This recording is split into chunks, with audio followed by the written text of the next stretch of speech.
Hola, os doy la bienvenida una vez más a vuestro cutre canal.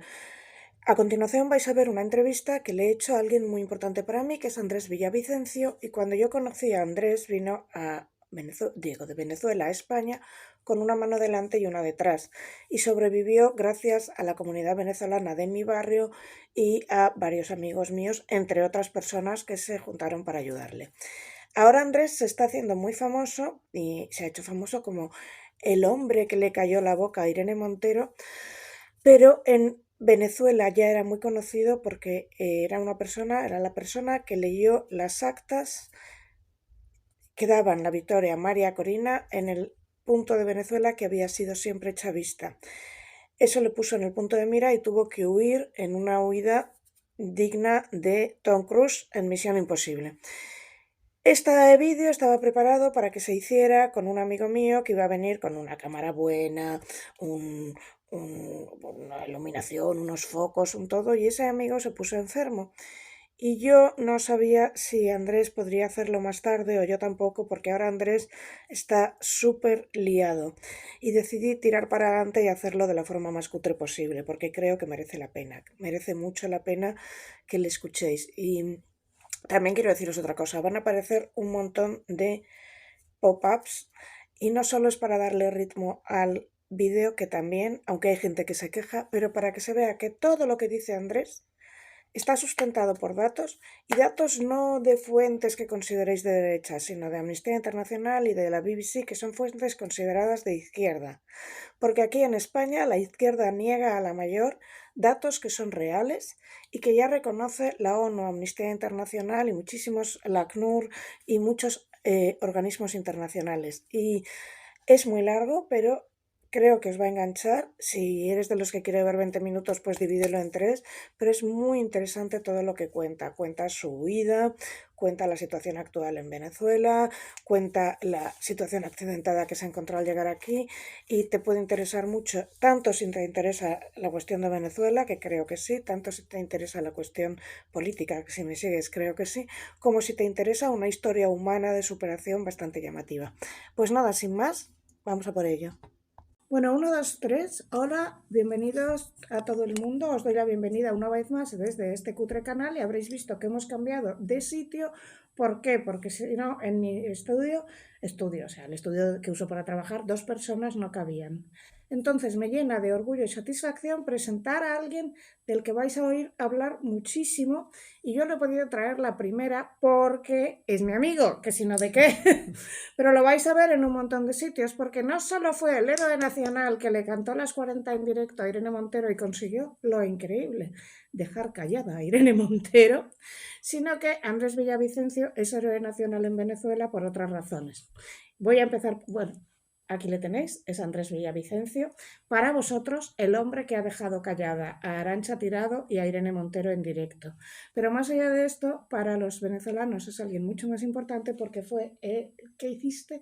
Cuéntalo. Bueno, muchas gracias por Sí. invitarme, Lucía, por esa presentación. Sí, el 28 de julio, el día de la elección presidencial, al igual que otros 90.000 testigos electorales, yo estuve en el equipo de defensa del voto. Yo estuve defendiendo las actas de mi centro electoral, que allá en mi ciudad, llamada Punto Fijo, en el estado Falcón, yo decidí ser testigo electoral donde siempre lo había sido, en un centro electoral de tradición chavista, en un barrio humilde donde hay mucha penetración del Estado, mucha dependencia del Estado, mucha coacción social. Y como era la octava vez que yo era testigo electoral en ese centro, yo te puedo dar testimonio de que en el año 2012 contra Capriles, Hugo Chávez había obtenido el 56% de los votos. Y en ese centro electoral, el 28 de julio, en la última elección, Edmundo González ganó con el 82% de los votos. Ya eso era termómetro suficiente para saber que Edmundo González había arrasado en el país. Y sí, yo me hago viral es porque no querían dar las actas, yo protesté las actas junto a los vecinos y con las actas en mano salí a leer el resultado, un vecino lo grabó y hay un momento una explosión de júbilo celebrando esa victoria, se hizo viral y al día siguiente comenzaron a perseguirme y a estacionar vehículos de inteligencia frente a mi casa. Claro, porque hay que dejar claro una cosa. Se ha empezado a correr que Andrés vive en el barrio de Salamanca y que es un Ojalá. agente inmobiliario. Bueno, yo os puedo decir personalmente, doy fe que sé dónde vive, no os lo voy a decir, pero vamos, el barrio de Sí. Salamanca, más quisiera, ¿no? Ojalá, o tener un chalenga a pagar, ¿no? Uno O llegar a ser, a un llegar a ser chalangal tan a pagar privilegiado, también pues nos claro, encantaría, ojalá. pero Esto es muy importante. No vive en un chalet en Galapagar y además, ¿cómo conseguiste huir? Porque esto es muy interesante. Sí, yo me salvo Sí. gracias a una fuente Un que momento, vamos a explicar para los que no entendáis que cuando se te presenta un coche de la inteligencia chavista en tu casa, lo siguiente es, tu detención.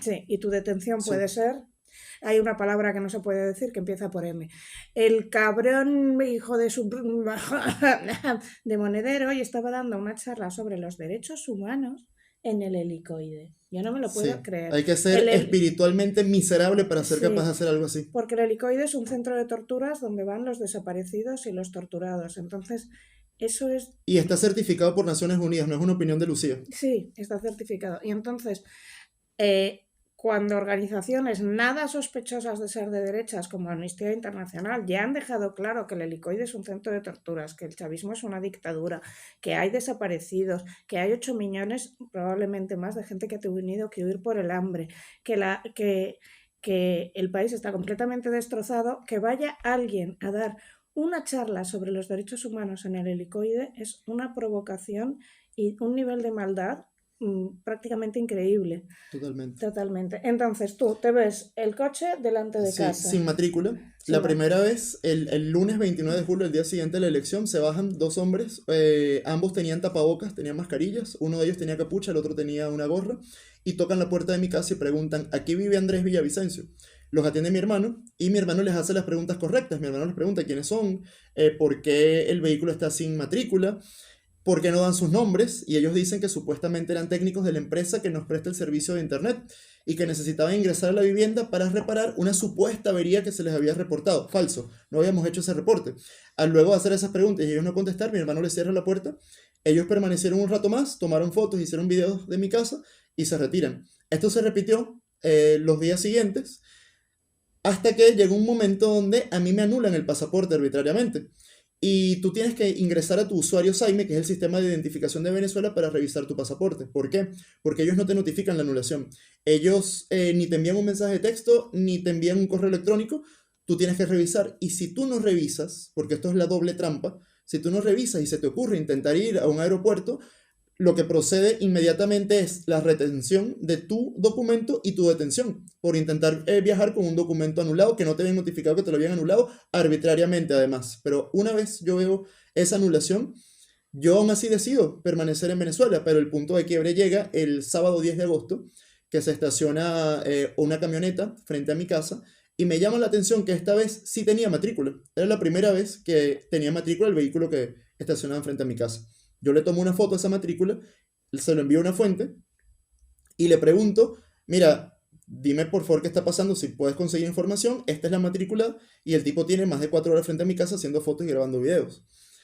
Esta persona a los 5 minutos me llama y me dice, si puedes irte, vete, que tu detención es inminente y te van a llevar al helicoide. Y me cuelga. Ni siquiera... Repitamos, el helicoide es un centro de torturas. No es que nos lo inventamos nosotros, lo ha dicho la ONU, lo ha dicho Amnistía Internacional. Del helicoide puedes no volver. El con pintas de Monedero ha tenido los santos testículos de estar hoy dando una conferencia sobre derechos humanos en el helicoide. Pero lo que descubre Andrés es que solo por haber leído unas actas, sin más, porque Andrés tampoco es que era miembro de nada, ni estabas, como dicen, en el servicio secreto de la oposición. Para nada. Vamos a dejar claro, no estaba en el servicio secreto de la oposición, no estaba militando en nada. Claramente no vive en el barrio de Salamanca, que bueno, yo sé dónde Claro. vive. Y cuando llegaste, además, vivió gracias a la caridad de alguien que le acogió. Entonces, dejándolo claro, a Andrés no le queda otra que ir porque su vida está en peligro. Sí, ¿Y cómo te vas? así es. No, solamente una precisión. Decirte Sí. que yo sí milité en un partido que se llama Ujú. Primero Justicia, pero a ver, no es un delito militar en un Sí, partido y pero ser quiero testigo decir que no electoral, jamás. estabas en Sí, ninguna ni, organización ni conspiré con terrorista, militares, ni ni mucho menos, claro. conspiratoria, ni nada por Nada, el estilo. absolutamente Esto es lo nada. que queríamos dejar claro. Claro, claro, Es que bueno, en Venezuela militar en un partido que no sea el partido de Chávez ya es pertenecer a organización terrorista, ¿eh? para el chavismo, Sí, sí. para el chavismo. Entonces, nada, yo en ese momento tomo la decisión, yo entendí que mi vida como yo la conocía se había acabado y yo tenía dos opciones. Tú eras estudiante, ¿no? Yo me había graduado de abogado ya. Ya, vale, Claro. vale. Y entonces mi decisión tenía que ser si me entregaba o me iba. Y yo sopesando todos los escenarios, yo tomé la decisión de irme. Y básicamente porque era demasiado evidente que a mí me hubiesen torturado. Y en segundo lugar, que lo poco que yo puedo hacer por la libertad de Venezuela desde el exterior es infinitamente más que la nada que yo haría si estuviese en las mazmorras del régimen. Entonces en ese momento yo me es sincero con mi familia y les digo que no es un hecho de hostigamiento más, sino que es muy grave lo que está pasando y que tenía que irme. Entonces juntos, Un momento, inciso, y que su vida estaba en peligro, que no se claro, le ha dejado claro. claro, O claro, sea, que las torturas no son una broma, vamos. no, no, Que no es que te, no sé, echen agua con un cubo. no, No, no, no, nada que vale. ver. No vamos a meternos en más, que Sí, YouTube nos lo censura, pero que su vida estaba en peligro. así es. Y entonces nada, yo en ese momento hago una llamada para irme a esconder en un sitio y que a ese sitio me vayan a buscar a la 1:30 de la madrugada del domingo, 11 de agosto, y partir por tierra hacia Colombia. Para que entienda tu audiencia, yo no vivo en un estado fronterizo en Venezuela, era el equivalente a que yo viviera, digamos, en Asturias y tenía que pasarme a Galicia para llegar a Portugal. Y evidentemente lo tenía que hacer por caminos irregulares porque tenía anulado el pasaporte. Entonces, nada, yo salgo, me ayudó mucho que en ese momento hubo un apagón, sabes que en Venezuela lamentablemente se normalizaron los apagones, y el hecho de que mi casa quede en una esquina me permitió a mí salir por el lado del portón, el lado del garaje, mientras él estaba estacionado por el lado del portal. Yo me voy, desconecto el SIM card de mi teléfono, porque ellos con el SIM card te localizan, y esto fue lo más duro en el tema de comunicación con mi familia, porque mi familia sabía que solamente nos íbamos a poder poner en contacto si yo lo lograba, si es que lo lograba, porque tenía las probabilidades en mi contra. Entonces salí, ver el teléfono hasta la 1:30 de la madrugada porque no podía hacer nada, estaba completamente incomunicado, fueron las horas más largas de mi vida.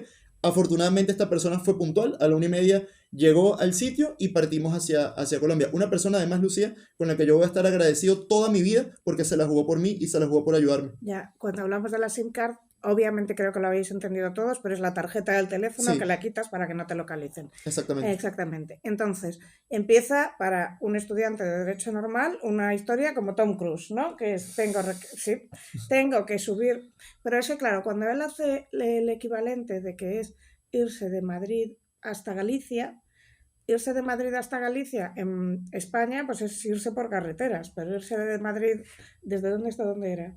Era, no, era desde Asturias hasta Galicia, era un estado fronterizo Ah, vecino vale. para poder irme a Colombia, que en este caso hubiera sido como poder irse a Portugal. Sí, yo solo he estado en Venezuela antes de Chávez y ya entonces las carreteras no principales eran muy difíciles de No, están transitar. peor que nunca. O sea, que te metiste directamente por caminos de cabras en un coche, digamos, ¿no? Sí, Sí. sobre Y todo, con el sobre todo al miedo llegar de a... que te fueran, de que si te... Así es, así es. Y Vale. sobre todo que ya hay algo que se conoce en Venezuela como las alcabalas, que son como estos puntos de control militares donde te piden documentación. Tú a veces tienes la suerte de que solamente bajando el vidrio de la ventana del vehículo saludas, das los buenos días, las buenas tardes y te permiten pasar. Pero puede ser que te pidan la documentación. Y cada alcabala era una oportunidad de que a mí me detuvieran, porque en ese momento ya me tenían en la lista de haberme anulado el pasaporte, ya tenía inteligencia frente a mi casa y ya yo era una cara conocida porque ya se había viralizado mi video. ¿Y qué hiciste? ¿Dejarte un bigote No, o...? no, no. Yo lo que hice fue ir de copiloto, a actuar lo más normal posible, porque si yo iba atrás, ahí iban a sospechar y hubiera sido más fácil, ¿no? Afortunadamente yo pude llegar hasta la frontera y lo hice por selva, evidentemente. Te metiste por el Darién. No, no, no. El Ah, Darién queda entre Panamá y Colombia. vale. Vale, vale. Yo pasé. Hay un estado fronterizo en Venezuela que se conoce como Zulia. Y hay algo que se llaman las trochas, que son los caminos irregulares. Esto es algo que colombianos y venezolanos conocemos muy bien. Y por una de las trochas de Zulia yo llegué hasta Colombia. Vale, lo de las trochas es muy importante porque él habla como si fuera, buah, yo crucé el puente de la M30, pero no es así, no te rías. Cruzar las trochas puede significar morir. Por Sí, ejemplo, así las es. chicas que cruzan las trochas muchas veces las raptan y acaban en... esto también lo dice Amnistía, no nos lo Sí. inventamos. No, acaban en trata de blancas en Por un el 90%. ELN, que además tiene presencia allí. Ujú. Exacto, ¿qué es el LN? El Ejército de Liberación Nacional, una narcoguerrilla colombiana. Exacto. Cruzar las trochas es meterse en un sitio donde puedes morir porque te ahogues, porque te pique una serpiente, porque te pique un mosquito que te transmita la malaria. Un, dos, tres, respondo otra vez. ¿Por qué más razones? O sea, es decir, es Claro. cruzar. Si os estáis haciendo ya la película Misión Imposible, ahora es ese momento en el que se mete por un pantano y entra y a ver si sale. Calles, sí, Sí, calles de tierra, claro, porque no puedes sí. irte por caminos regulares, porque el momento de pedirte el pasaporte hasta ahí. Otra cosa era que luego, ya estando sea, ¿cuánto tardas en cruzar las trochas? Fueron como 40 minutos, pero fue que yo llegué hasta un punto, no quiero dar detalles para no quemar el sitio, no, Claro, claro, pero hubo un momento que yo tuve que hacer a pie.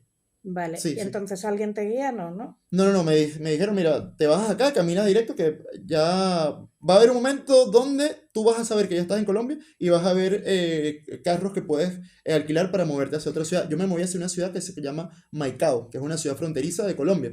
Allí es donde yo compro mi SIM card, mi chip, lo conecto al teléfono. Era uno de estos desechables de 1 giga, ¿sabes? Que es Sí. muy... O sea, se compra una tarjeta de Sí, teléfono, la sí. conecto y llamo a mi madre, la llamo y le digo, mira, lo logré. Y estuvimos un rato conversando. La siguiente llamada que yo hago es a un amigo que la primera vez que a mí me habían acosado, que fue el lunes 29 de julio, yo hice viral un tuit donde estaba denunciando lo que estaba ocurriendo frente a mi casa. Mucha gente manifestó su solidaridad conmigo ese día y entre esos, este amigo, que él me dijo, mira, yo estoy en Medellín, cualquier cosa, si tú te necesitas ir, cuenta conmigo, me puedes llamar y yo te voy a ayudar. Y yo recuerdo que yo le contesté, mira, muchas gracias, brother, ojalá no sea necesario, pero lo tengo en cuenta.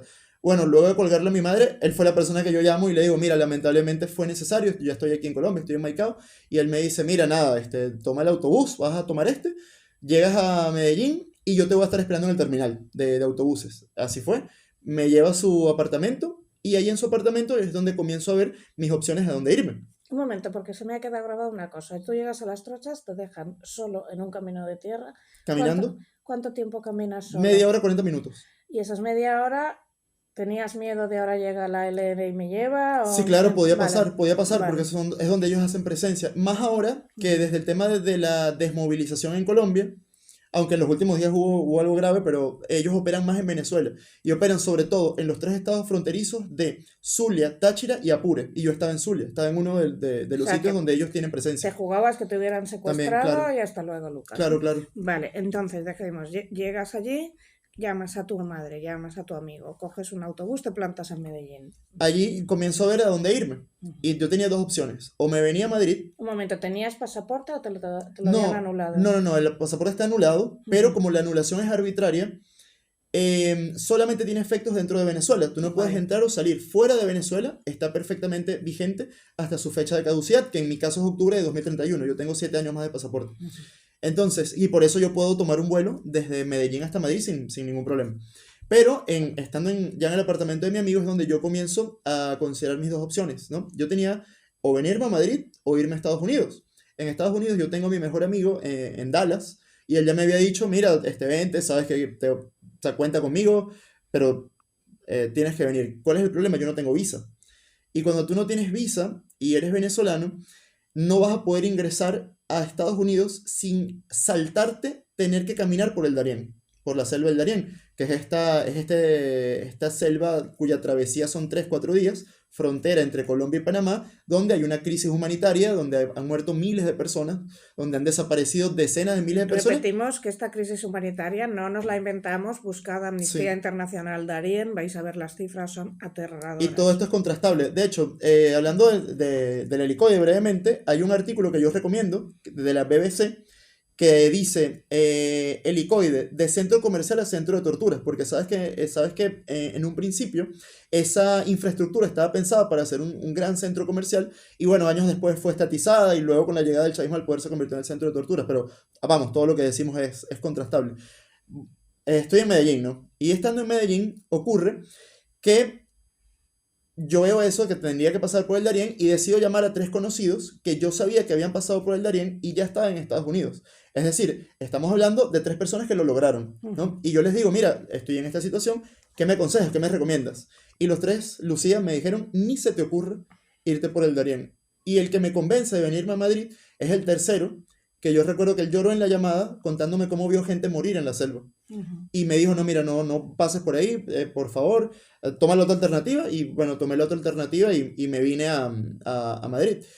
Ese video que cualquiera también puede ver en cualquiera de mis redes sociales, que es mi testimonio, donde yo cuento exactamente qué me pasó, donde están las fotos del vehículo que estaba frente a mi casa, donde está la captura de mi pasaporte anulado, donde también se puede ver el video donde yo leo el resultado en las actas frente a los vecinos que estallan de júbilo y que celebran la noche del 28 de julio. Todo eso lo pueden ver en ese testimonio, pero una anécdota que te quería decir es en qué momento yo posteo ese video.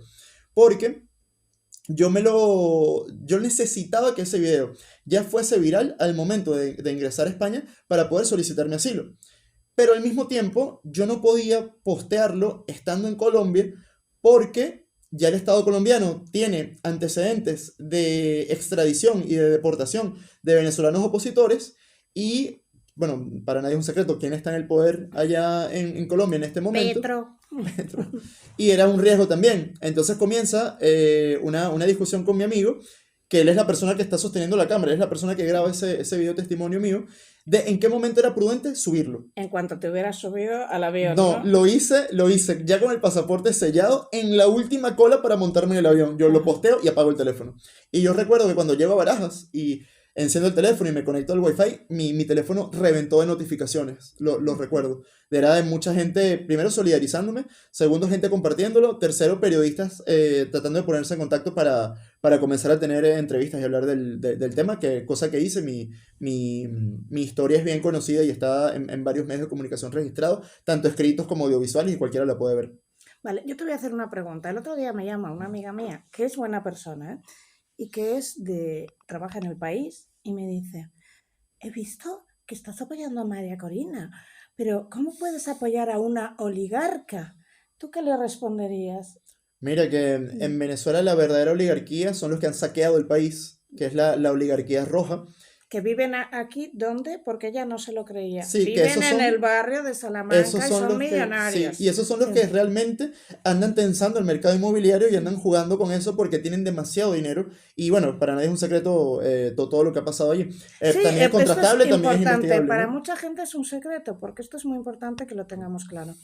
Yo era de las que hasta hace poco creía, te lo juro, hasta que conocí a Johnny, que es nuestro amigo común, que lo que decía, es decir, Íñigo Errejón se plantó en el Congreso de los Diputados en España y dijo, en Venezuela comen 3 veces al día un diputado. Ojalá fuera verdad esa mentira. Constantemente han dicho que Capriles, bueno, Capriles era un oligarca golpista, que María Cristina, Corina.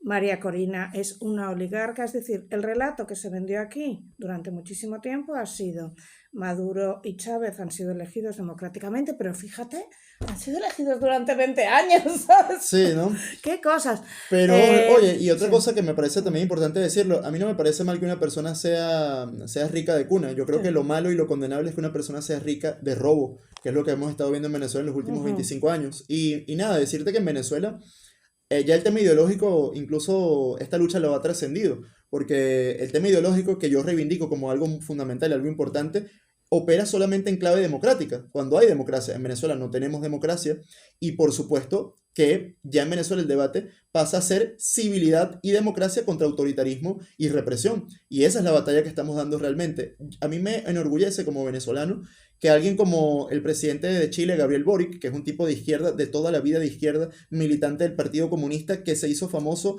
en protestas estudiantiles contra el gobierno de Piñera, hoy dice que Nicolás Maduro es un dictador, llama al chavismo el régimen chavista criminal y dice y habla de la necesidad que tiene la región de sacarlos del poder. Que Boric lo haya entendido es algo que deja en evidencia que cualquier persona puede ser de una izquierda democrática y al mismo tiempo condenar al chavismo, que no tienen por qué caer en la trampa ideológica, que es lo que el chavismo juega, de decir que todos los que claman, piden o luchan por la libertad en Venezuela son unos fascistas, son unos millonarios, cosa que no es cierto. Porque los millonarios son quienes... Hoy mismo he estado hablando Claro. con otra amiga venezolana que se fue hace 6 años y me decía que los únicos que tenían vacaciones y que podían viajar eran precisamente los chavistas. Sí, por una cosa, Sí. y es que en Venezuela ocurrió, en las zonas turísticas, ocurrió lo mismo que ocurrió en Cuba, que solamente los precios son accesibles a los personeros del régimen que viven del Estado y que han saqueado las riquezas, ¿no? Ya el venezolano común ¿Qué es no un puede acceder. personero? ¿Qué es un personero? ¿Un pesebrero? Sí, no, Sí. a ver, uno de estos personajes del Sí, es régimen decir, bien alguien que conocido, esté sí. cerca del régimen. Sí, que una vez escuché gerifaltes, los gerifaltes Sí. del régimen, bueno, también. Pues los Eso. gerifaltes, personeros, pesebreros. Son los que pueden disfrutar de, por ejemplo, hacer un viaje a la isla de Margarita, que era una cosa que cualquier familia humilde en Venezuela se lo podía permitir y que era muy común en los años 90 y a principios de los 2000, que una pareja joven de recién casados viajara a la isla de Margarita Y eso es un imposible para el 85% de la población. Para la gente que me veis aquí, sois jóvenes, yo viajé a la isla de Margarita. Venezuela era un destino turístico, ahora no se puede entrar. Y bueno, y si entraras, muy difícilmente sobrevivirías. Sí, y que además Margarita, no sé si has visto estos videos virales de cómo está hoy, además de que está muy destruida, lo poco que se preserva aún de forma turística está gentrificado por rusos. Y está rotulado en ruso, los precios, las playas, los nombres de las calles, porque solamente el turismo ruso es el que está llegando a Margarita. Bueno, todos sabemos la vinculación del régimen ruso con el chavismo. Entonces, segunda cosa, cuando dice Errejón que en Venezuela se come 3 veces al día, ¿tú qué le respondes? Que está mintiendo, que yo desearía que esa mentira fuera verdad. Venezuela tiene 60% de desnutrición infantil, o sea, es una tragedia lo que se está viviendo en Venezuela. Y además, los adultos, Venezuela está llena de adultos que comen una vez al día para que sus hijos puedan comer dos, haciendo un gran esfuerzo. Y no crees tú que es una comida nutritiva, o sea, en todo caso podrán comer que si una arepa, dos arepas, podrán comerse un pan con jamón. Y oye, es lamentable porque es una bomba de tiempo social que nos está dejando el chavismo. O sea, tú tienes una idea para la próxima generación, el efecto que va a tener la desnutrición crónica que se ha sufrido colectivamente en Venezuela. O sea, eso es algo que vamos a tener que surfear durante muchos años y que va a ser un reto muy grande incluso cuando ya los hayamos sacado del poder, ¿sabes? Vamos a ver otra cosa que dicen, que es Zapatero, atención, expresidente español, diciendo que eso de que Maduro no ha ganado las elecciones es debatible. ¿Qué No, respondes tú? pues no es debatible, te lo dice Bien. alguien que tuvo las actas en sus manos y que puede dar fe de que las actas que estuve en mis manos, las actas a las que yo le tomé fotos cuando la tuve en mis manos esa noche, son las actas que están publicadas en la página web resultadosconvenezuela.com, donde el 85% de las actas que pudimos recolectar los testigos electorales de Edmundo González y de María Corina Machado, desde el día siguiente están publicadas y cualquier persona puede ingresar al link y ver el resultado centro por centro, municipio por municipio, mesa por mesa, y cada resultado está contrastado con el acta escaneada. Y el acta escaneada tiene un código QR único, un código alfanumérico único y tiene el nombre y la firma de todos los presentes en esa mesa, incluyendo el testigo chavista que también estuvo ahí. Es decir, es imposible decir que esas actas son falsificadas. Y además, que esto es lo más grave, Lucía, han pasado 175 días desde la elección y no se ha publicado el resultado desglosado a través del CNE. ¿A qué me refiero ¿Qué es yo? el CNE? ¿A qué me refiero yo con esto? El CNE es el Consejo Nacional Electoral, el poder electoral en Venezuela. ¿Y a qué me refiero con un resultado desglosado? Lo que ustedes tienen acá en España la misma noche electoral, que ingresando al portal web de cualquier medio de comunicación en España, ustedes pueden ver cómo quedó la elección en Sevilla, cómo quedó la elección en Casteldefels, cómo quedó la elección en Getafe, cómo quedó la elección en Vigo, Parla. donde ustedes quieran la pueden revisar. Bueno, Lucía, en 175 días en Venezuela no se ha publicado el resultado desglosado. Elvis Amoroso leyó una servilleta de un resultado inventado y nunca un lo momento, desglosó. que hay gente que no sabe quién es Elvis Amoroso es el presidente del Consejo Nacional Electoral, es la cabeza. Que el nombre es militante, real, el nombre es real. Es Hidrobo, sí, que no le gusta que se lo digan. Pero sí, este tipo, que además es militante del Partido Socialista, leyó un resultado que jamás desglosó. Esa misma noche, porque ellos, sabes que en Venezuela no hay separación de poderes y siempre que hay declaraciones son como una especie de declaración coreográfica. El fiscal general de la República, quien también es militante del Partido Socialista, dijo que la página del CNE estaba caída y sigue caída 170 días después por un supuesto hackeo desde Macedonia del Norte. Uy. Al día siguiente, un funcionario de Macedonia del Norte le exigió que presentara pruebas y han pasado 175 días, tampoco hay pruebas de eso. Y lo más escandaloso es que además, en el año 2013, en la elección Capriles-Maduro, la primera elección de Maduro, Jorge Rodríguez, que es otro de los altos representantes del régimen, hizo públicas las actas de todos los testigos del PSV de todas las mesas y lo hizo en la página web del PSV y cualquiera el Partido Socialista, el partido chavista, ¿no? En el 2013, al día siguiente hizo públicas todas las actas. Esta vez, en 170 días, ningún testigo electoral del chavismo ha mostrado una sola acta. ¿Por qué será, Lucía, que esta vez no ha mostrado las actas? No me lo puedo imaginar. Yo tampoco, no es un gran misterio. Es un gran misterio. Mira, otra cosa importante que tenemos que dejar claro. El relato que se ha vendido aquí mucho tiempo, y vamos a explicar que el relato se vende porque el chavismo entrena entre sus filas primero por una parte a todo el núcleo de Podemos que iban allí y se formaban, y luego por otra parte a varios núcleos del Partido Socialista Obrero Español que fue hackeado. Es decir, Podemos ya nació siendo chavista. El Partido Socialista hubo infiltraciones y fueron cambiándolo desde dentro. Entonces, una cosa, el relato que nos han vendido es que, bueno, sí, con Maduro están mal, pero antes estaban peor. Falso. Vale, Falso. explica. Todos los indicadores sociales se pueden revisar. Incluso hubo una época que fue una época de un ajuste económico, de una reforma económica muy fuerte que se hizo en el año 89. La hizo el presidente Carlos Andrés Pérez en su segundo gobierno, que básicamente era el fin de unos subsidios y un ligero aumento de la gasolina. Esto ocasionó unas revueltas populares que en Venezuela se conocen como el Caracazo. Entonces, el Caracazo fue la justificación social para que Chávez, el 4 de febrero de 1992, diera un golpe de Estado. Él siempre dijo que esto estaba anclado en el reclamo social que hubo en el Caracazo, ¿no?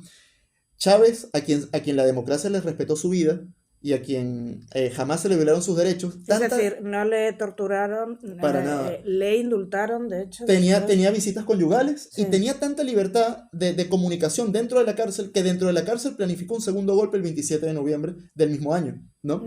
Luego de eso la democracia le da un indulto y encima de darle un indulto, siendo Hugo Chávez el candidato más inhabilitable de la historia de Venezuela, le permitieron inscribirse y participar. O sea, para que tú veas lo distinto que es alzarse en una democracia que alzarse en una dictadura. Pero bueno, volviendo al tema de los indicadores sociales de esa época. En ese momento, la inflación fue de 80%. 80% en el año del Caracazo. ¿Tú sabes cuánto llegó a ser la inflación de Venezuela en el año 2017, Lucía? 300%. No, 1.500.000% llegó a ser la inflación. O sea, 80% era la inflación que tú tenías en un día en Venezuela.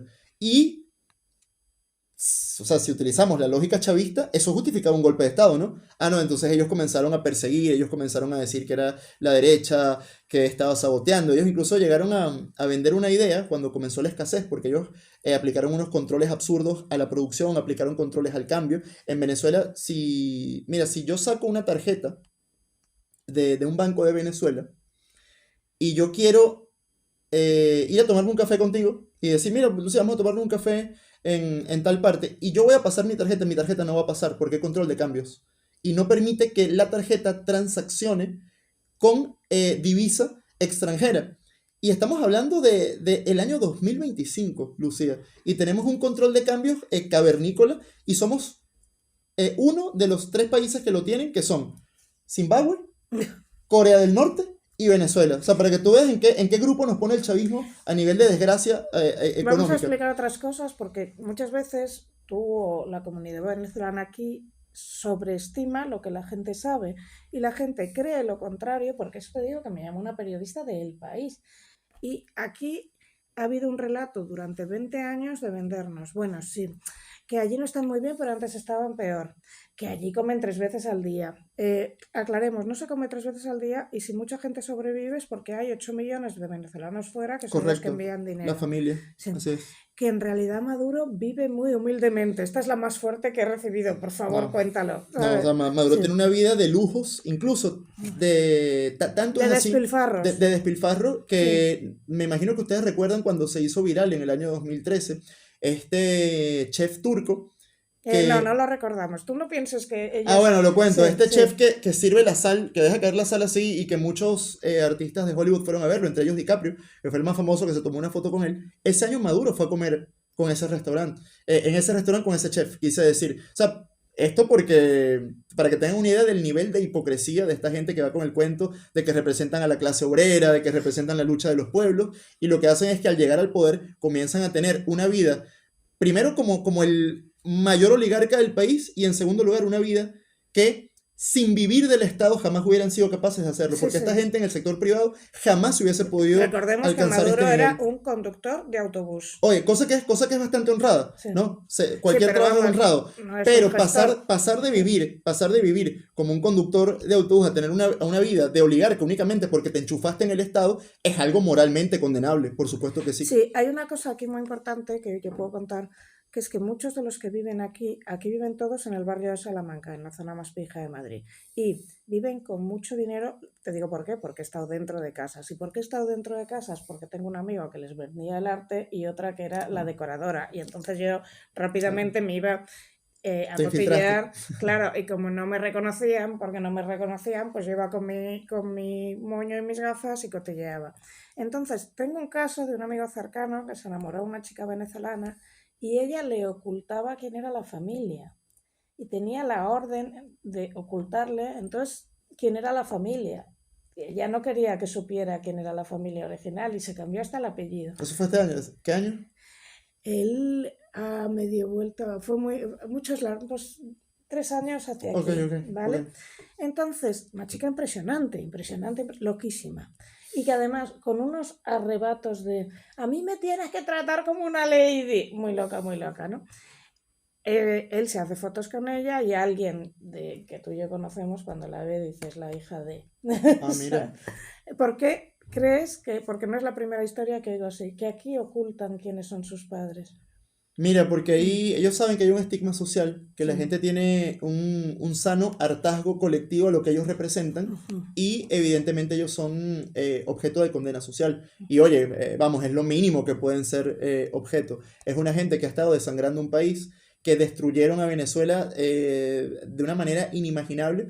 Fíjate que Venezuela es un país de apenas 32 millones de habitantes y 8 millones están fuera del país. Sí, son Estamos hablando 24 y 8, sí. Estamos hablando de más del 20% de la población saliendo a buscarse un futuro mejor, saliendo por hambre, saliendo incluso a pie por la frontera en Cúcuta con una mochila y con sus hijos de la mano, que eso es una tragedia que cualquiera lo puede ver y está pasando mientras tú y yo conversamos, está pasando en la frontera colombo-venezolana. Y lo segundo, Lucía, Espera un segundo, vamos a explicar lo vale, que sucede en el Darién, un pequeño inciso. Tú tienes vale, que cruzar una zona en la que si eres mujer muy probablemente te rapten y te trafiquen, tus hijos pueden morir, la gente se muere porque pasa una selva, cruza ¿O te una puede comer un selva. animal? Te puede comer un animal, puedes morir de hambre y de sed, puedes morir Así. infectado, etcétera, etcétera. Y la gente se arriesga y va con sus niños de la Sí. mano. O Sí. que incluso, mira, si te doblas un tobillo y ese te hace imposible seguir caminando, vas a morir de inanición ahí, porque nadie te va a rescatar.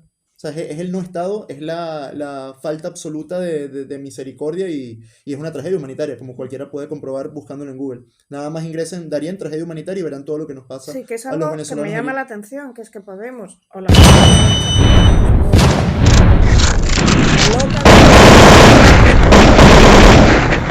la- yo no creo siquiera que sean ignorantes, saben lo que pasan, pero siguen órdenes. Que estés desmintiendo a Amnistía Internacional. ¿Y por qué siempre digo Amnistía Internacional? Porque otras organizaciones pueden ser susceptibles de estar a favor de determinada ideología, pero Amnistía Internacional siempre ha sido izquierda a izquierda. Cuando ya Amnistía Internacional te reconoce lo que pasa allí, es que todo el mundo sabe lo que está pasando. Bueno, ahora continúo que te había Totalmente, no, cortado. Sí. totalmente, totalmente. Pero nada, también decirte que Venezuela no perdía población desde la Guerra Federal, hace 170 años. O sea, para que tengamos una idea de hasta qué nivel el chavismo ha significado una tragedia para nosotros. Y cualquiera puede contrastar cómo la crisis comenzó en el año 2013, mucho antes de las sanciones. Yo te voy a decir cuál fue la verdadera crisis que tuvimos en Venezuela.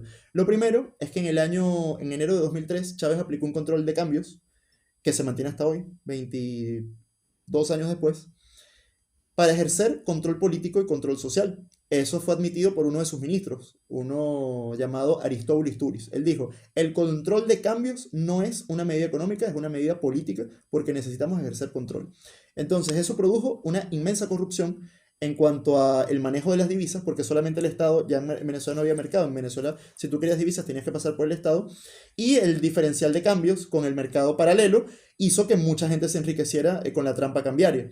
En segundo lugar, Chávez acabando con la seguridad jurídica y con cualquier atractivo para inversión extranjera. ¿Cómo lo hizo? Expropiando. Él expropió más de 6 millones de hectáreas. Al principio, él comienza haciéndolo con un cuento de que era por el interés nacional, por el interés colectivo, y termina convirtiéndose en una especie de abuso norcoreano que llega a su punto más alto en un video que seguramente tu audiencia conoce y tú debes haber visto porque es El muy de viral, que es expropiese. cuando él va caminando por una plaza y pregunta, Sí. mira, ¿qué es lo que queda allá? No, una joyería, expropiese.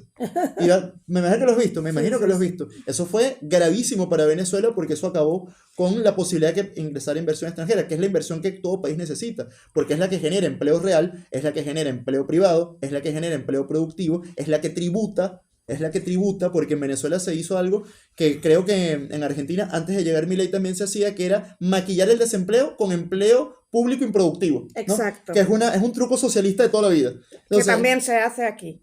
Que también bueno. se hace Bueno, aquí. pero yo de España no opino porque, mira, Que me también se gusta hace mucho, aquí. Lucía, me gusta mucho España, no me quiero ir de Que aquí. también se hace aquí. Es Pero, decir, ha subido el empleo. Claro, has metido a 1.000 funcionarios, 1 millón de funcionarios más, ya bueno, sube, ¿no? el chavismo hizo Sí, esto, pero en esteroides, ¿no? sí. Otra cosa, comenzaron a tomar empresas que eran clave para la producción de Venezuela. Por ejemplo, Sidetur, que era una empresa que producía más del 50% de las cabillas del mercado ¿Qué es venezolano. Cabillas? Cabillas es esto que se utiliza en la construcción para, no sé cómo sería ¿En inglés? el equivalente español, no, ¿En inglés cómo se dice? no me Tampoco. viene en Bueno, este una mente, pero cosa bueno, que es se una utiliza en cosa, construcción. sí, ¿Ladrillos? no son ladrillos, es básicamente con lo que se hacen las columnas, porque en Venezuela siempre se construye con ladrillo, no con madera ni con pladur, en Venezuela construimos Bueno, siempre con luego lo ladrillo. buscáis. Pero bueno, Cabillas. O sea, expropian las cabillas.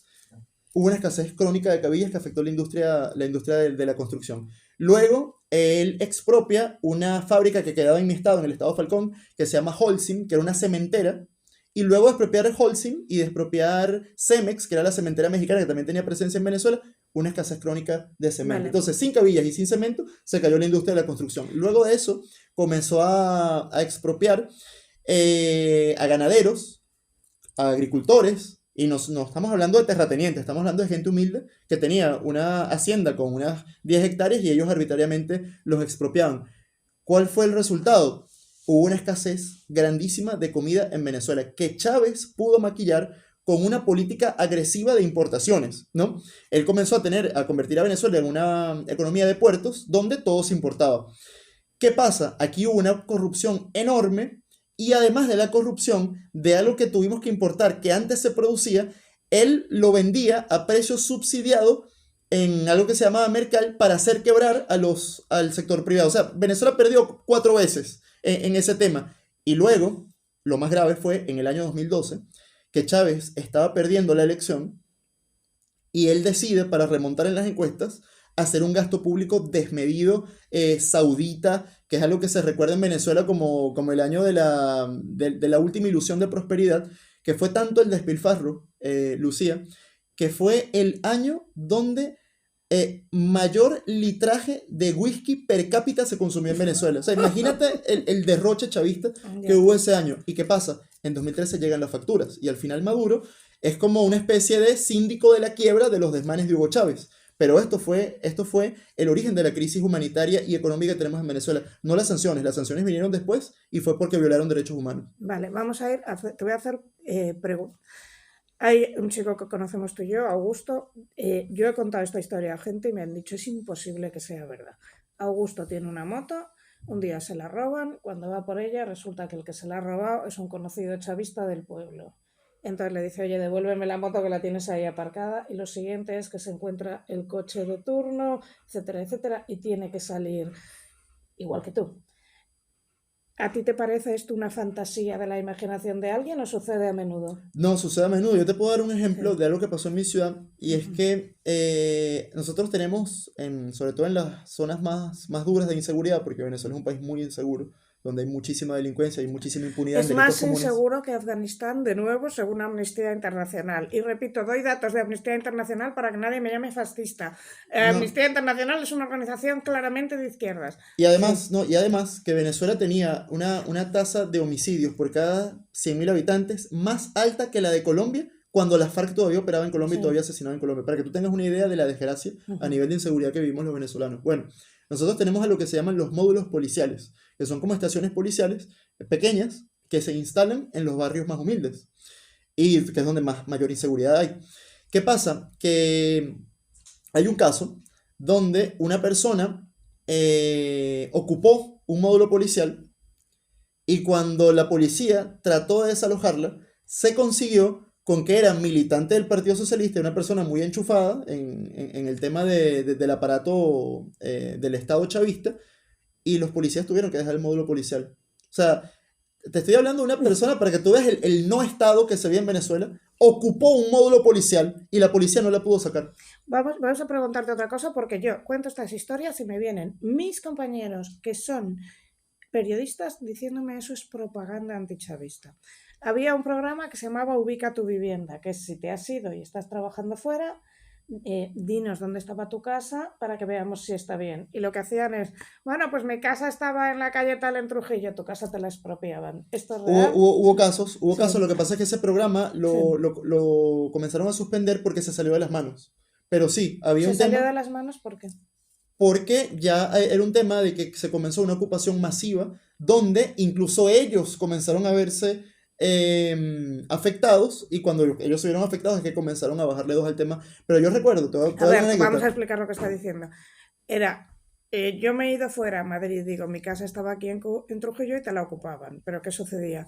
Que también mucha gente que está en Madrid es chavista. Entonces, de paso, ya ocupaban la casa del Cuando chavista de comenzaron a al ocupar lado. chavistas, que comenzaron Sí. a... Sí, sí, totalmente, totalmente. Y otra cosa, Sí, otra pregunta muy importante, porque aquí está pasando.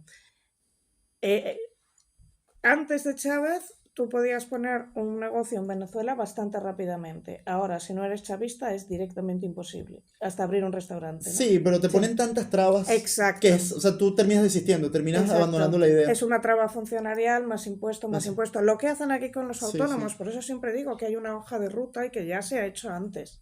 Y Porque nos, aquí, si estás cercano a una élite del Partido Socialista, vas a tener mucho más fácil montar determinados, véase la trama de hidrocarburos, que no me invento nada, es mucho más fácil montar determinados negocios si estás dentro de determinado círculo. Siempre ha sido En Venezuela así. ocurre, es Mm, lamentable, mm. es muy difícil que tú montes un negocio, un emprendimiento desde cero si no tienes contactos. Sí, sí. Y está diseñado para que no lo puedas hacer. Eso es lo importante, está diseñado para que no haya pequeño empresario que no esté afecto al régimen, que es lo mismo que hacen aquí. A menos que sea una persona que tenga muchos años con un negocio, muchos años con un emprendimiento y que medianamente les vaya funcionando y que ya teniendo años establecidos siga echando adelante con su negocio. Pero montarlo desde cero en Venezuela es imposible.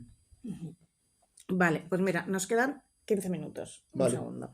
Entonces, para mí es importante que se vea que los... bueno, pregunta súper importante. Partiendo de la base de que Delphi estuvo aquí, ya lo sabemos, que Delphi bajó a suelo español, ya lo sabemos, que Delphi habló con el presidente, que esto lo niegan hasta el final, pero yo creo que ya está bastante claro, que Delphi vino invitada, que Delphi venía a ¿cómo se dice? Delphi, ¿no? Delcy. Que Delphi venía a reunirse con personas importantes dentro del Partido Socialista, según tú, ¿por qué venía? Oye, yo prefiero no No opinar, meterte, claro. vale, Claro, vale, claro. sí, sí, Quiero sí, ser sí. respetuoso de la política española y... Vale, No, vale, perdón. no, Sí. tranquilo. Pero bueno, cuéntanos, a ver, lo que yo tengo claro, pero eso sí que puedes decir, que ha habido una colaboración clarísima del gobierno español con el chavismo, o no lo podemos decir. No, él no opina, No. él no opina. Vale, pues vamos un poco más a cómo es la vida en el día a día, por ejemplo, cómo es la vida de tus padres ahora. Mira, es muy difícil porque Sí. en Venezuela, sobre todo en mi ciudad, ¿Cuál es tu hay ciudad? Repítelo otra vez. punto fijo. Punto Mi ciudad es fijo. la que tiene el peor servicio hídrico del país.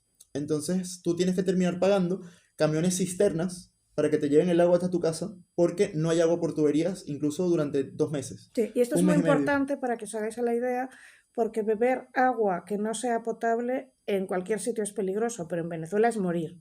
Morir al Sí, día siguiente, ¿vale? sí, sí, es muy... El tema del Sí. agua es lo peor que vivimos. Lo segundo, en los apagones. Se te Exacto. va la luz por 12, 14 horas y nadie te explica nada. No hay una responsabilidad por el lucro cesante que puede tener tu negocio, porque esto evidentemente se traduce en la pérdida de la actividad económica de muchas personas. Nunca nadie responde. Y cuando la empresa estatal, porque además en Venezuela la electricidad está completamente estatizada, hay una gran corporación que se llama Corpoelec, no existe electricidad privada. Cuando ellos tienen que dar explicaciones, porque ya es un apagón de 30 horas, ellos publican una nota que pareciera hecha por un niño. Hubo una falla en la turbina 4, estamos trabajando para corregirlo. Oye, pero no es suficiente con eso. O sea, dime, ¿cuánto se calcula el lucro cesante? ¿Quién fue el funcionario culpable? ¿Qué medidas tomaste para que no se repita? Haz una disculpa No, pero hay una institucional. mejor, o es los malvados amigos de María Corina nos acaban de montar un apagón, es todo culpa de Sí, la sí, oposición. porque ellos siempre hablan del Sí. saboteo. Y otra cosa, yo recuerdo que cuando yo Ujú, era adolescente, ellos tenían el cuento, porque las fallas eléctricas no son algo nuevo, han ujú. sido durante todo el régimen chavista. Cuando yo era adolescente, yo recuerdo que ellos decían, no, lo que pasa es que la población está creciendo mucho, la industria está creciendo mucho y como ahora se consume mucha más energía, es difícil el abastecimiento. Bueno, Lucía, hoy por hoy toda la industria está parada, Ujú. se ha ido el 25% de la población y hay más apagones que nunca. O sea, ¿cuál es la excusa ahora? Vale, entonces, no hay luz, no hay agua. Comida, como has dicho, está escaseando Escaseando, muchísimo, ¿no? pero si tienes la posibilidad de poder comprarla, la puedes buscar, puedes ir a diversos sitios y conseguir lo que buscas si le dedicas muchas horas, porque en Venezuela no consigues en el mismo sitio todo lo que estás buscando, eso es imposible. No es como acá, que no voy a Sí, que te mencionar vas. ninguno, pero todos sabemos las grandes cadenas, tú Sí, puedes te vas resolver. al supermercado de aquí abajo y ya está, y compras todo en Y una compras todo. En tirada. Venezuela no es así. En Venezuela tienes que Claro, buscar el queso en una parte, después tienes que buscar la carne en otra parte, luego tienes que moverte a el cereal en tal vale. sitio, Por los ejemplo, vegetales en tal sitio. Es grave el tema y en hacer Venezuela. una cola y... Y, o sea, es perder tu día entero Pero, haciendo el mercado en Venezuela. vale, otra. Si tú sales a la calle por la noche, la posibilidad de que te peguen un tiro, ¿cuánto es? Altísima. Altísima, Es altísima. desgraciadamente muy alta. Y por último, cuando tú llegaste aquí, yo voy a contar, tú llegaste aquí porque alguien que no conocías te ofreció su casa, ¿no? No, Así era tu yo solución. llego, pero luego se pone en contacto una persona que yo no conocía y sí me Vale. ofreció que yo podía estar con ellos y me tendió la mano en un momento de mi vida muy duro. Yo recuerdo que yo llegué acá con unos ahorros limitados. Yo lo primero que hago es alquilar un Airbnb y desde ese Airbnb comenzar a buscar dónde alojarme. El tema de estar muy corto de efectivo y de estar en mi situación hacía que fuese muy cuesta arriba conseguir poder el alojamiento. Y fueron unos venezolanos Fueron los uno de que se esos, ofrecieron porque eras un sí, héroe nacional ya, ¿no? no, pues muchas gracias por eso. Pero sí, ellos me contactan, era la familia Lobo. Y bueno, nada, yo incluso tuve la oportunidad de decir unas palabras en Sol. Y en mi discurso de Sol hubo un momento que yo le dediqué a ellos. Ellos son Tania, Eduardo, Eric y Alejandro. Gente con la que yo voy a estar agradecido toda mi vida porque en el momento más duro ellos me tendieron la mano y fueron la familia que necesitaba tener aquí. Y por supuesto también a Virgilio, que es un amigo en Ahí común. vamos. Que es A ver, claro. esto es importante. Todo el mundo que dice es que vive en No, Salamanca, de verdad que no. es que es un agente inmobiliario. No, él llega, acaba en la casa de esta familia que no le conocía, acaba contactando con Virgilio. ¿Le conocías antes o no? No, yo conozco a Virgilio gracias a David Placer. Vale, acabas contactando a David Placer, que te contacta con Virgilio, porque aquí lo que hay es una comunidad venezolana que se ayudan muchísimo entre Sí. sí. Es decir, un venezolano que llega aquí y entra en esta comunidad, esto sí que me pareció fascinante de los venezolanos, porque se ayudan muchísimo. Pero esto es importante, no llegó y dijo, oh, me están esperando en el barrio de Sí, Salamanca. sí. Entonces, No. claro, el nivel de relato que se ha ido vendiendo y que a mí me parece vergonzoso que tengamos gente pagada con nuestros impuestos como Irene Montero, que siga negando a la mayor y que esta mujer cobra 15.000 euros al mes. Oye, que ya quisiera un venezolano, o sea, Claro, soñar con un salario así. a mí me parece, a mí personalmente creo que personas como no se les debería dejar entrar en una televisión pública española. Es decir, estás mintiendo y sabes que estás mintiendo. Hoy mismo veía un tuit que no la contesté porque no me iba a meter en más.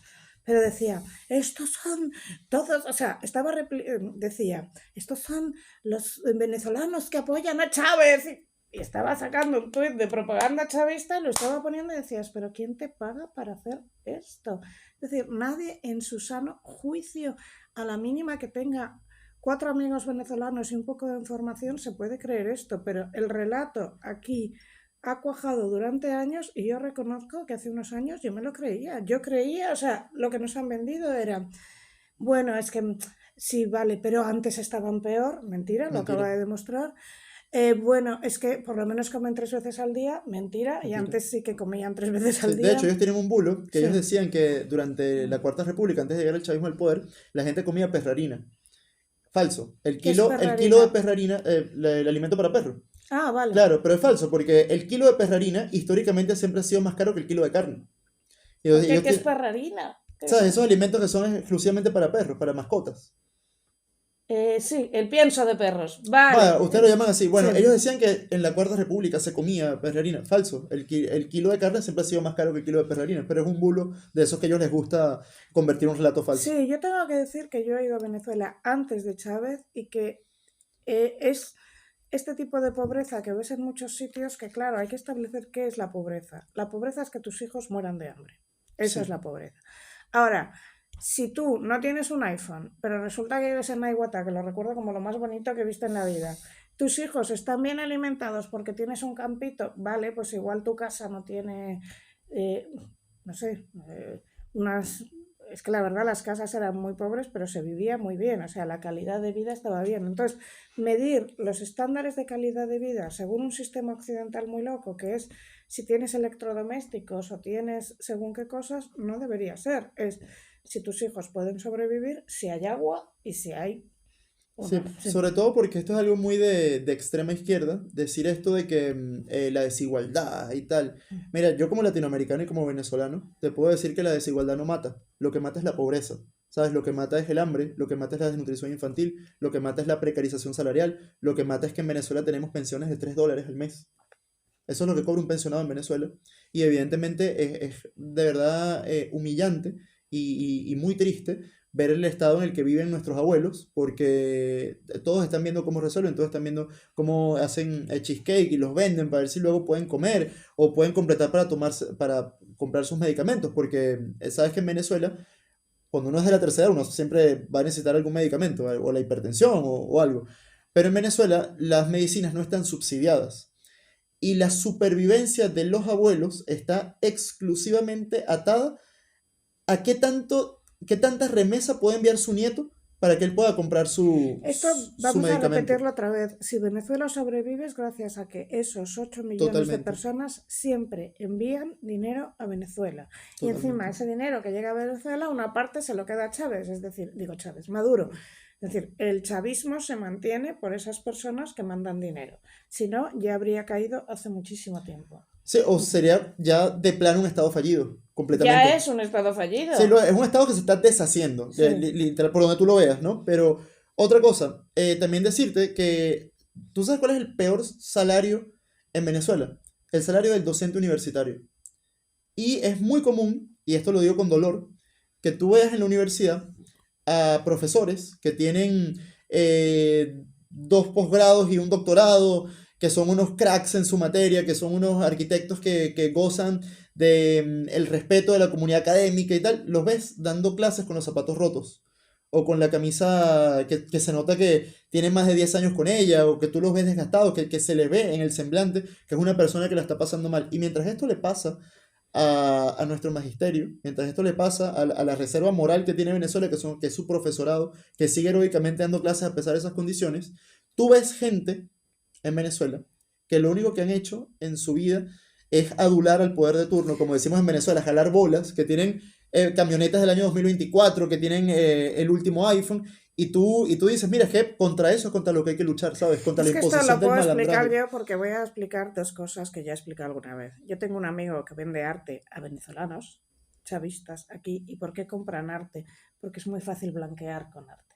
Es decir, si yo digo, esto es un vaso, este vaso no puede valer más de 2 euros, nunca. Pero si digo, este es un vaso hecho por Damien Hirst que metí en la documenta de Sí. Kassel, ya... 35.000 euros, sí. Entonces es fácil blanquear y hay mucho dinero negro que se blanquea así. Y segundo, tengo otra amiga que es decoradora de interiores y que empezó a trabajar para venezolanos. Entonces, a partir de ahí, alguna vez he estado en casas de esta gente. Y me llamaba la atención, siempre son casas en el barrio de Salamanca porque lo han colonizado. No hay nunca un libro, nunca. Y luego es tener un cuadro maravilloso que ha costado... Es que no voy a decir, recuerdo un cuadro en particular y recuerdo al artista, pero entonces sabría cuál era el Sí, galerista. pero no puedes decir el monto. Ese cuadro no bajaba de quizá 100.000 euros. ¿Eh? Maravilloso, o No sea, me imagino. maravilloso. Y ponerlo en el sitio, no solo en el sitio más horrible rodeado de dorados y feísimo, sino además en un sitio donde la humedad se lo iba a cargar. O sea, pues si tienes un cuadro así, tienes que tener mucho cuidado en dónde lo pones. Total. Entonces, claro, llamaba la atención porque era el despilfarro por el... Venga, doraos. Sí, que Venga, eso, doraos. ¿sabes? En Venezuela, Sí, nosotros eso le sí, llamamos el nuevo riquismo, que es sí. esta gente que se enchufó de repente, pero son básicamente malandros con plata, ¿sabes? Sí, Que malandros en se, delincuentes, supongo que sí, todo el mundo lo entiende, pero claro, claro, y que es gente que lo que hace es derrochar su mal gusto sí. y se le nota mucho en Venezuela cuando cuando una persona anda en ese nuevo riquismo de enchufe chavista. Bueno, y ahora que solo quedan 4 minutos, explícame, uno, por qué María Corina siempre va llena de rosarios y por qué dice y repite que la lucha es espiritual.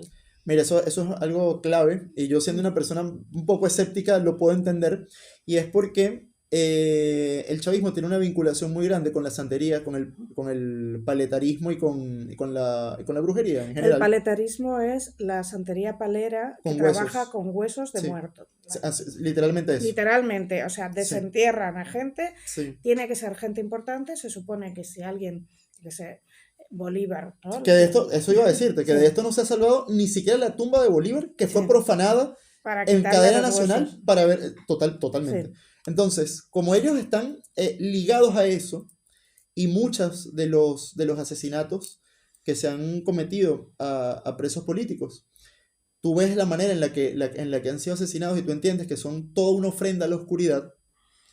María Corina apela al catolicismo de la inmensa mayoría de los venezolanos. Y eso es algo que se ha entendido muy bien porque María Corina siempre que, sobre todo en la última campaña del año pasado, ella, tú veías cómo comenzaba el recorrido, cómo comenzaba su participación en un pueblo, su visita a un caserío, sí, su acto de campaña allí. Ella llegaba, como estoy yo en este momento, así sin nada, solamente mi camiseta, y veías cuando terminaba y tenía más de 50 rosarios puestos. Y sí. era la gente bendiciéndola y diciéndole, mira, estamos contigo, Dios te bendiga, esto es una batalla espiritual.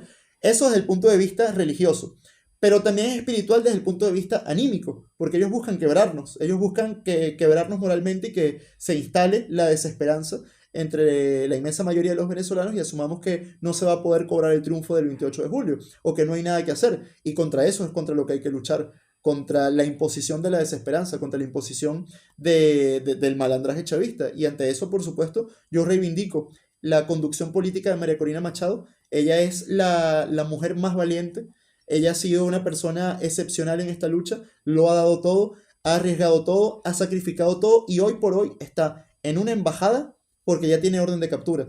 Y la última vez que salió se produjo lo que se produjo durante unos minutos y todos los días ella es amenazada con que la van a detener. Lo mismo ocurre con muchos dirigentes.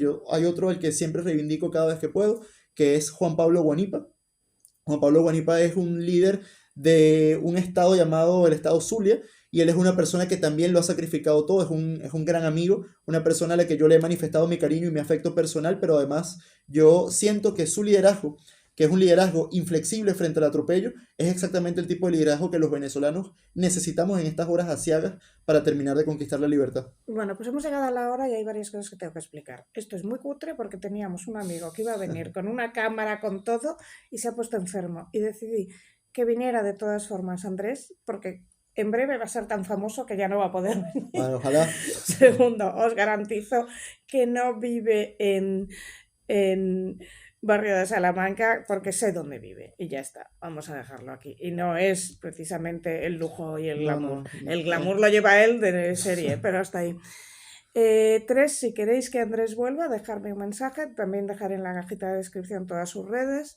Y 4, tened en cuenta que nosotros hemos tenido a Podemos, que llegó a tener, no sé si 52 diputados, formados directamente tanto por el chavismo como por Argentina. Que el chavismo se introdujo en el Partido Socialista y lo hackeó desde dentro. Es decir, el Partido Socialista Obrero Español, que en principio era socialdemócrata, ha dejado de serlo y está haciendo cosas que son típicamente chavistas. Cargarse la división de poderes, estatalizar empresas para controlarlas, al disidente fascista, todo lo que no sea estar conmigo es estar contra mí y crear esta idea del divide y vencerás y de la polarización. Y hasta aquí podemos leer porque no quiero abusar del pobre Andrés. Pero si queréis que vuelva, y conseguimos que vuelva porque está muy ocupado, porque se ha hecho famoso con razón, porque es el hombre que, no solo el hombre que leyó las actas, sino el hombre que logró callarle la boca en directo a Irene Montero, que hay un antes y un después. Pues bueno, si queréis que vuelva, dejad un sí y sabéis que esto se moverá más cuanto más comentarios haya. Por Dios, haya.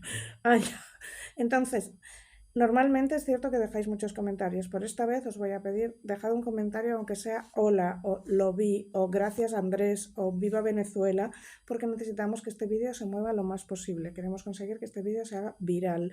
¿Por qué? Porque tenemos que luchar contra el relato que se ha instaurado en España y que, repito, tiene gente muy culta, a la que le han comido el tarro y vive convencida de todas las mentiras que están diciendo, como, bueno, es que lo de que no ganó, esto es debatible, no, es que antes también en Venezuela se vivía peor y con Maduro se vive mejor, bueno, es que María Corina es una oligarca malvada que representa el mal, etcétera, etcétera, y que esto hay que combatirlo, y que además lo tenemos metido dentro de la política española y lo tenemos metido dentro de medios.